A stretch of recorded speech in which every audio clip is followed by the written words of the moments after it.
इंदापूर गोळीबार प्रकरणात 11 आरोपी निष्पन्न। पुणे ग्रामीण पोलीस लवकरच आरोपींना अटक करणार असल्याची माहिती।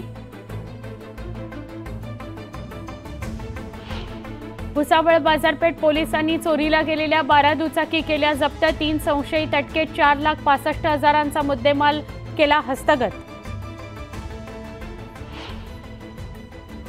लातूर शहरात कोयता गँगची दहशत। लातूर बार्शी रोडवरून पुण्याकडे जाणाऱ्या खासगी ट्रॅव्हल्सवर कोयता गँगने केला हल्ला। परिसरात दहशत। लोकसभा निवडणुकीच्या तारखा जाहीर झाल्यावर परभणी जिल्हा प्रशासन निवडणुकीकरता सज्ज। जिल्ह्यात 2280 मतदान केंद्र उभारण्यात येणार।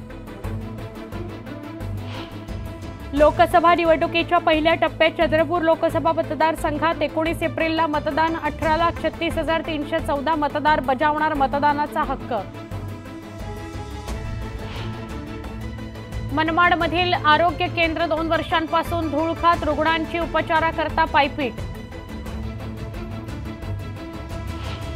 शिक्षकांकडून ड्रेस कोड लागू। सिंधुदुर्गातील शिक्षक संघटना आक्रमक। जीआरची केली होळी। हमी भावाकरता शेतकऱ्यांचं आंदोलन। वंचित आघाडीनं तहसील कार्यालयात दिलं निवेदन। आयसीएस मॉड्यूल प्रकरणात एनआयएनं केली मोठी कारवाई। आरोपींची कोंढवा परिसरातील मालमत्ता एनआयएकडून जप्त। पुणे ड्रग्ज प्रकरणात 14 जणांवर मोक्का अंतर्गत दोषारोपपत्र। 3150 पानांचं दोषारोपपत्र दाखल। शाळकरी मुलीला डंपरची धडक। अपघातात विद्यार्थिनीची प्रकृती गंभीर। गौण खनिज वाहतुकीचा प्रश्न ऐरणीवर। जळगावकरांचं 1 मे पासून पुण्यात उड्डाण तर 8 एप्रिल पासून हैदराबाद आणि गोव्याला उड्डाण। आपलं पुणे मॅरेथॉन सायक्लोथॉन स्पर्धेचं आयोजन। शेकडो पुणेकरांचा सहभाग। वाढतं प्रदूषण रोखण्याकरता जनजागृती।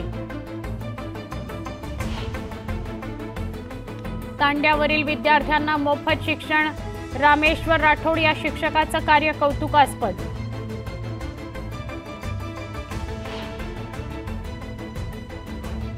पुण्यातील 71 मंदिरांमध्ये वस्त्रसंहिता लागू। वस्त्रसंहितेकरता नागरिकांमध्ये जनजागृतीचा प्रयत्न।